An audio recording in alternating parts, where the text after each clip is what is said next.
Gente, nós estamos aqui no estúdio com o Benoni Carvalho. Ele é médico cardiologista e nós vamos conversar hoje com ele porque, não sei se vocês se lembram, quem acompanha o Bom Dia todos os dias, que participa do nosso programa, tem o nosso programa realmente como um programa da família, viu que recentemente a gente trouxe um profissional aqui, um médico, né, do SUS, para que ele pudesse, do SAMU, para que ele pudesse ser o nosso entrevistado. E ele foi nosso entrevistado, onde ele falou sobre a condição realmente de você preparar uma criança, né, na hora que alguém passa mal.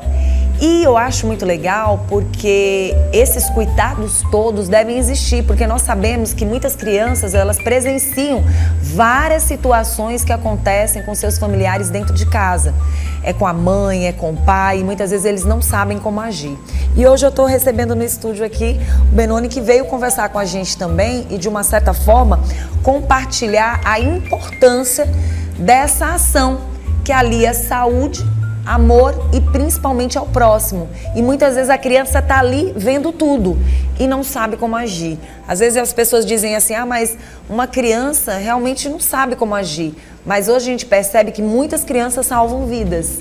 Muitas crianças ajudam pais que muitas vezes estão em casa e que passam mal naquele momento. E hoje nós vamos conversar com o Benoni Carvalho, ele que é médico cardiologista, porque nós vamos falar sobre este grande projeto que ensina crianças a salvar vidas com aulas de primeiros socorros. E é muito interessante, porque você não sabe o que você vai sentir naquele exato momento. E nem a sua criança sabe. Mas a partir do momento que você prepara ela de uma forma mais completa, ela está preparada, mas não é para esperar algo, mas é que se caso acontecer, ela tem mais ou menos noção, que é os pequenos que salvam, né? Vamos falar um pouquinho sobre esse assunto?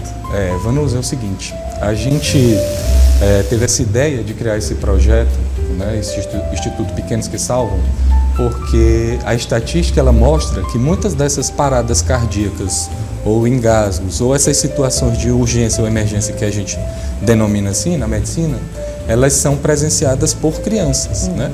E quando a gente coloca isso em números, são muitas mortes. Aqui no Brasil, por exemplo, cerca de 400 mil pessoas morrem vítimas de infarto, por exemplo, que é a principal causa de morte súbita aqui no Brasil e no mundo também.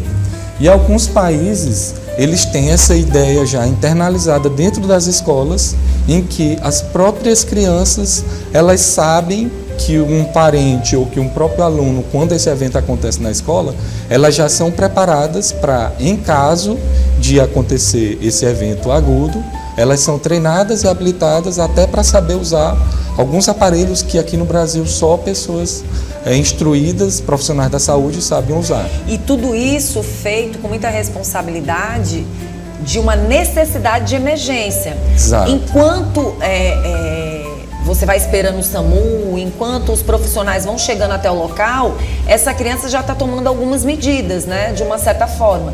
Quando a gente fala crianças, é porque naquele momento pode estar só a mãe e a criança. Exatamente. Não é isso? E a gente precisa chamar a atenção.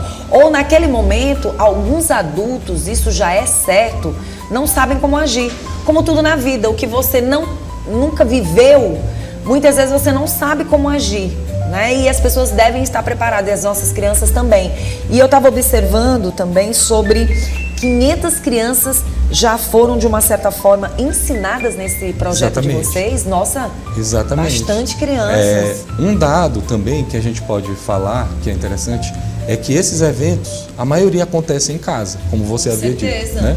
E se você tiver uma criança que ela fez o treinamento com a gente, por exemplo, o simples fato de ela pegar o celular e ligar para o SAMU, isso já faz com que a sobrevida dessa pessoa aumente cerca de 50%. Com certeza. Recentemente a gente teve vários casos desse tipo aqui em Teresina.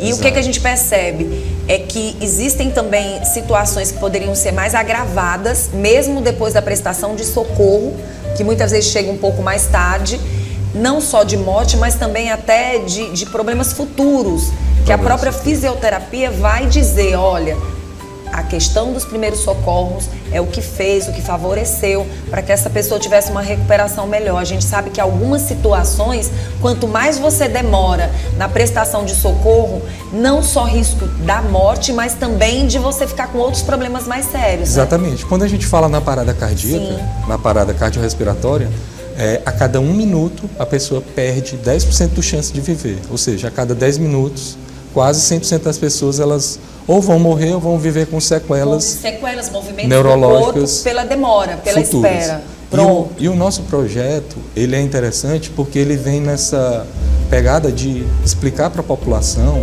explicar para os políticos, por exemplo, da importância da cidade preservar as vidas das pessoas.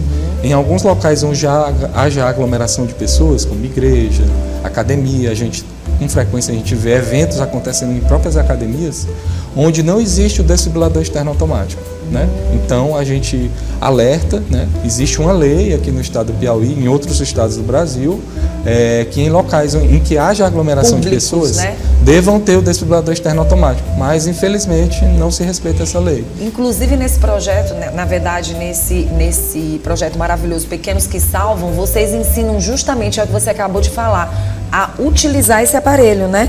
Exato. Eles aprendem na importância do uso desse aparelho naquele momento. A criança pode usar em casos emergentes, onde não haja um profissional habilitado ou um adulto treinado, a criança pode instruir alguém a usar o aparelho ou a criança mesmo pode usar o aparelho. O importante é dizer que a gente não está ensinando a criança a agir como um profissional. A gente está falando a criança agir em um cenário onde não haja uma pessoa habilitada para que ela possa preservar a vida daquela pessoa que está sofrendo o mal ali. Né? É muito claro que você está passando aqui de informação, são os primeiros socorros. Exatamente. Né? Primeiro socorro ali tem que ser realmente com aquela pessoa que está naquele momento. Quantas pessoas, até em locais de acidentes, a gente está falando dessa forma, mas até nos locais de acidente, tem gente que ali no impulso, muitas vezes toca naquela pessoa e não tem ideia, né, nem de como agir naquele momento. Isso acontece também. Exato. Então, quando vocês falam nos primeiros socorros, acaba de uma certa forma ajudando de todas as formas. 500 crianças, a partir de que idade? A gente começa a educar essas crianças bem cedo. A partir de 4, 5, 6 anos. 6 anos é uma idade que a gente já vê que as crianças elas recebem muito bem o nosso projeto e elas conseguem disseminar aquela informação até mesmo para familiares. Nossa, é muito interessante a gente levar essa informação para dentro da comunicação e alertar os pais e as mães, né? De repente, essa criança começa bem cedo, mas no caso do curso, ela pode participar até que idade? A partir de 6 anos a gente já recomenda que haja esse treinamento dessas crianças, para caso aconteça isso em algum momento. Assim, os adolescentes também vão poder participar? Podem participar. Muito bom. E aí a gente lembra, gente, que cerca de 50% das paradas, como o próprio doutor falou, como o próprio profissional aqui falou, cardiologista, são cardiorrespiratórias, né? Eu fico imaginando, dessas crianças que participaram desse curso, vocês já tiveram algum relato de crianças que participaram do curso e que precisaram usar estes primeiros socorros? A gente recebe o feedback até mesmo das pessoas que participaram do projeto. É porque, assim, é uma coisa muito comum, né? A gente está diante de uma epidemia de morte súbita, por exemplo, né? De pessoas que não cuidam da saúde, infelizmente, né? E, assim, por volta de mais de 35 anos, a pessoa já tem que procurar um profissional para... A gente estava observando aí nas imagens que são muitas crianças observando aquele momento, mas, assim, na prática, cada uma participa? Todas elas participam? Cada uma participa. E como é que acontece esses momentos, essas aulas? Vocês fazem como se fosse uma palestra e como é mais ou menos uma duração de quanto tempo? Isso. Estou curiosa. Para cada uma turma de 20 alunos, por exemplo, a gente faz uma atividade teórica, que é rápido, porque na maioria das vezes a pessoa vai aprender fazendo e existe uma atividade prática. O importante é ressaltar que aquilo ali não é um curso intensivo. É o BLS que a gente faz para o profissional. Mas é o que fica, sabia, doutor? Mas ali a gente está dando informações básicas para pessoas leigas, para o que elas vão fazer e como elas se portar diante de um cenário que pode acontecer na vida prática. Na educação que a gente dá para os filhos da gente, o que mais fica, né? O que fica é o exemplo. E aí, assim, você chamar a atenção de uma criança para participar de um curso como esse é interessante porque ela vai ficar com aquele momento na memória. Fica. E se houver uma necessidade, muitas vezes uma criança, ela coloca mais na mente o que ela aprendeu do que até um adulto.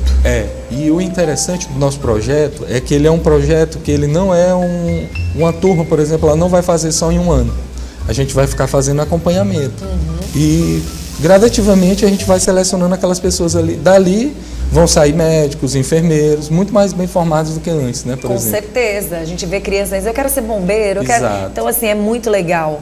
Ali a gente vai estar fazendo meio que a seleção, né, dessas crianças. Muito bom. Como é que as pessoas fazem para participar, para colocarem seus filhos para participar? A gente tem um canal aberto no Instagram, né, em que as pessoas podem ir direto.